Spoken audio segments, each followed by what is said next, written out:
The story takes place in New York City during an extremely hot summer. Aside from the heat, the city is also going through a bunch of crimes. There's been robberies, assaults, and murders. Most of the time, when there's a killing, it happens fast. But this one was different. It had some time and care, and even artistry put into it. We meet Detective LaPearl. The most recent event was not the usual crime. It's not related to theft, drugs, or a vigilante going after criminals. When you skin your victim, it's completely different. This crime scene also involved a robbery, in a manner of speaking. Each victim had something missing, like a jaw, a rib, and a finger. When the actual forensics team arrives, LaPearl would ask them, "If you just got here, then who was the other person I was talking to?" Turns out, that was Peter Parker in disguise. He was there to get information on what happened. As he makes his way through the city, he talks to JJ on the phone. Jonah wants news for the newspaper articles, preferably bad news, because it gets clicks and views, and Peter would ask him, "How about a murder?" But on the way back to the office, he sees a robbery in progress and decides to pursue them. Along the way, some kids would be playing on the road. He would get them off the road and is delayed a bit in following the van. When the robbers get to their hideout, they exit the vehicle. One guy unpacks the bags and says to the others, "We split the money, go our separate ways, and don't talk to each other for 2 weeks." He calls out for them, but they don't respond. He turns around to find they were slaughtered very quickly right behind him. He pulls out a firearm, starts to panic, aiming the weapon all around him. What happens next is pretty brutal. This predator reaches over, and with his hand, he rips the skin off the man's face, just like that, then plunges a large blade into the robber's back. He would then hold the skin of the man's face over his own face. This might be a sign that this predator is not the usual hunter searching for spines and skulls. No, this one is different. By the time Spiderman shows up in this area, it's too late. He talks to Jonah on the phone and tells him things are pretty bad. They're dealing with a serial killer. The city then goes through a power outage, and we're taken to a scene in the subway train. The power's out, and people are stuck inside in the dark. Mary Jane is also in the train during this time. MJ would use the light on her phone to look out the window. It looks like someone might be outside, but it's actually the Predator. Since the power is out, they cannot post on social media, and it could take days until the power is back. So instead, they print the news in the paper and sell them on the street, just like the old days. They're calling this criminal the Skinner. Detective LaPearl would get a hold of the newspaper, and now she wants to talk to Peter Parker, because he released pictures of a crime scene without permission from the police or the victims, but Peter is already gone. Peter would then head back to MJ's apartment to check up on her, but she's not home. The final scene shows a man selling newspapers. As a few thugs try to rob him, another man appears and saves him. And this man is Kraven the Hunter. He would ask the old man, what was he saying about this predator in the city?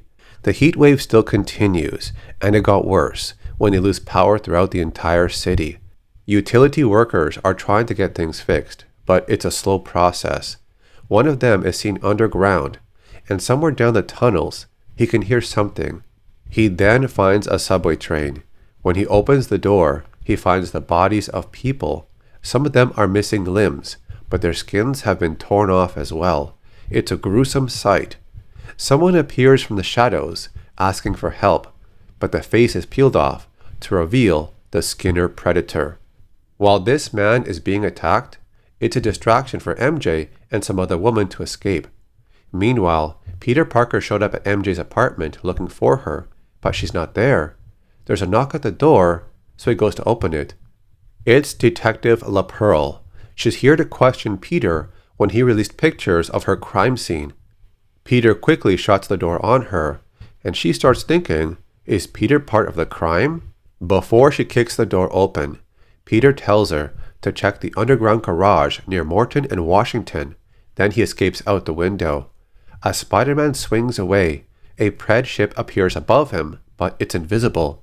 Spider-Man can sense something, but he just can't pinpoint what it is. As he swings away, he is watched in heat vision. He's hoping MJ can take care of herself, because right now he knows that something is out there, hunting and collecting. Skins, fingers, toes, skulls, ears, and eyes. These are all anatomical trophies. There is also a calling card, some type of symbol, but with no access to the internet, Peter then goes to the library. He might find something about this in some old books. Meanwhile, back in the warehouse, Kraven the Hunter shows up. He understands what happened. Whoever did this is not interested in money. They care about flesh, blood, and bone. This person took pieces from the victims, skinning them, and possibly has a den to mount these trophies. To make a trophy of a trophy hunter, that would be a real prize. He's never seen tracks like this one before. This thing is bipedal, vaguely reptilian, and maybe around 8 feet tall in height. But he noticed Spiderman was also here, and he left behind a trap. Just then, Detective LaPearl shows up. She tries to arrest Kraven, but he fights back, and leaves her in the trap that Spiderman left behind. If Spiderman knows about this threat to the city, then it's not just a hunt, it's a race of who can find the trophy hunter first. Meanwhile, MJ and the other lady in the subway run into a homeless man. He tells them to be quiet, then later shows them what he found. He shows them a room full of bodies. They vary from being old and young, weak and strong, every gender, every ethnicity. It's not a trophy room of a hunter, it's a collection of cruel madness. Peter then goes back to talk to JJ at the Daily Bugle. The books he found in the library have shown him some connections between the current events and things that happened in the past. He shows JJ pictures of the Ardennes forest of 1945, Battle of the Bulge. The bodies here belong to German and US forces. This symbol and the way these bodies are left behind, it's been going on for hundreds of years, all around the globe. Something then scares the pigeons outside the window. Peter opens the window to check it out, and we see 3 predators. They are here for the one who hunts without honor. The story picks up where Peter meets up with JJ and the power gets restored finally. Then a pack of 3 predators has arrived in New York City. They descend along the side of the building and smash in through a window. Peter would send JJ down the elevator, then goes to change into costume to see what the noise was. These predators came here to hunt one of their own, the Yautja with no clan or code, the Yautja who disgraces them all. A battle between Spiderman and 3 predators would occur.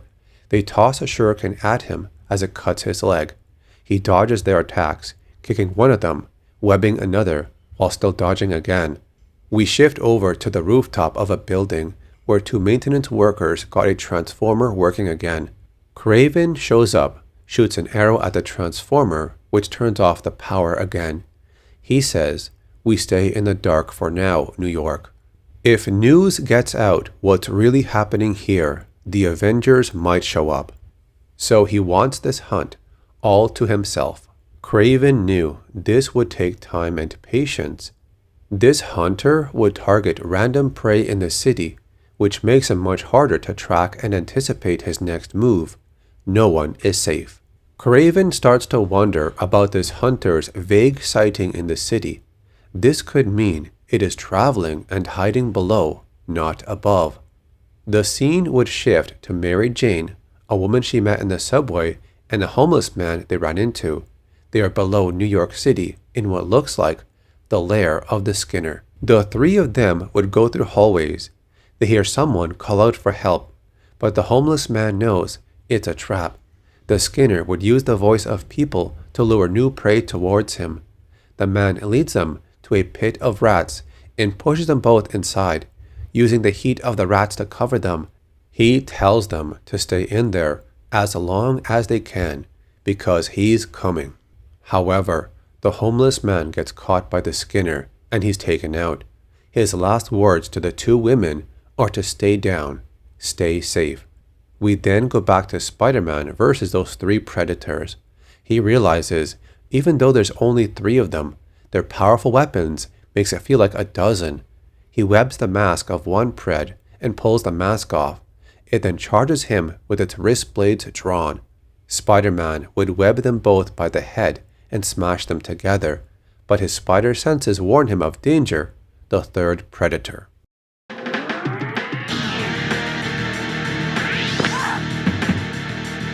An explosion occurs upstairs, and an object falls down.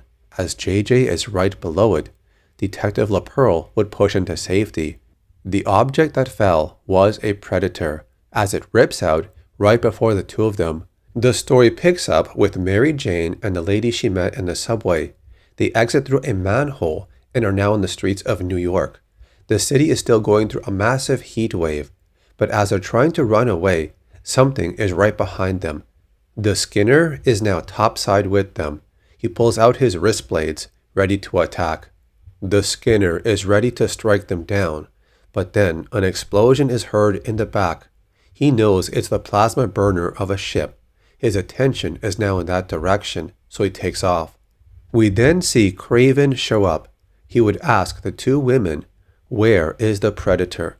Back at the Daily Bugle, Detective LaPearl and JJ are under attack by a predator. This one is part of the group that came to hunt the Skinner, but they were also in a battle with Spider-Man. JJ actually gets a little brave, calling out to the pred and says, "Pick on someone only slightly smaller than your own size." He gets grabbed by the pred, but is easily tossed away. That same pred then gets ambushed by the Skinner, as a blade goes through his body from behind. Meanwhile, Spider-Man is busy with two other preds in the office. They are not here to hunt Spider-Man. He is just simply getting in the way. One of the preds would land a plasma shot on Spider-Man, and he goes through a window. We then go back to the Skinner. He knows he's being hunted by the others. His best chance at survival is not to engage the other preds right now. He must remain hidden in the shadows. If he destroys their ship, they will be trapped here with him, in this dark, hot maze of a city he knows so well. The Skinner is so focused on the other preds, he fails to realize there is another hunter stalking him. Kraven is here for this most dangerous game. He has hunted every predator on this planet, but never a creature like this one. They would both injure each other, covering their bladed weapons with the blood of their opponent. They stand off, face to face. Kraven would swing his blade quickly, landing a clean slice on the Skinner. The attack is quick, an instant victory. Kraven screams as he holds the head of the Skinner. The menace to New York City is over. But another sound gets his attention, the countdown of the self-destruct bomb on the Skinner's wrist gauntlet. This could destroy half of New York City. Peter shows up where Kraven is. His spider senses led him to the roof. He knows that's a bomb. He tells Kraven to cut the arm off. Peter would wrap it in the webbing and looks for a safe spot. He only has a few seconds. He makes his way to the water, dropping the arm in the right spot as the bomb explodes. Kraven always imagined his blade would be the end of Spider-Man, and his sacrifice was a worthy end. They were enemies, but this one time they worked together to save the city. Another hunter shows up behind Kraven. They duel together for a short time. The Predator would get the upper hand, holding him by the neck. If this is the end of Kraven, then let it be, at the hands of a great hunter. We then go back to JJ and Detective LaPearl. They've got no photos of the incident, and with the blackout, there's no surveillance footage. They would hear something behind them in a dark alley. As they walk toward it, they uncover the body of an injured predator. They are then approached by an old man with a team behind him. His name is Dr. Abraham Cornelius, and he's here to recover the body of the alien. Mary Jane would be reunited with Peter by the water. He's gotten a lot of injuries, but he's alive. One of the predators would recover the body of the Skinner, while the other one holding Kraven would release him, letting him live. The same pred would remove his mask, and grab Kraven one more time. He would mark Kraven with his blade, leaving a symbol on his forehead. This mark is the same one that was left at multiple crime scenes across the globe. It was the mark of the Skinner. Kraven has been spared. He has been branded as the ultimate killer, a blooded warrior. Kraven then chooses to go with the other Predators. He joins them on their ship as it takes off, leading him to more future hunts with other hunters. Everyone is safe, for now, and that is the end of the story, Predator versus Spider-Man. The end.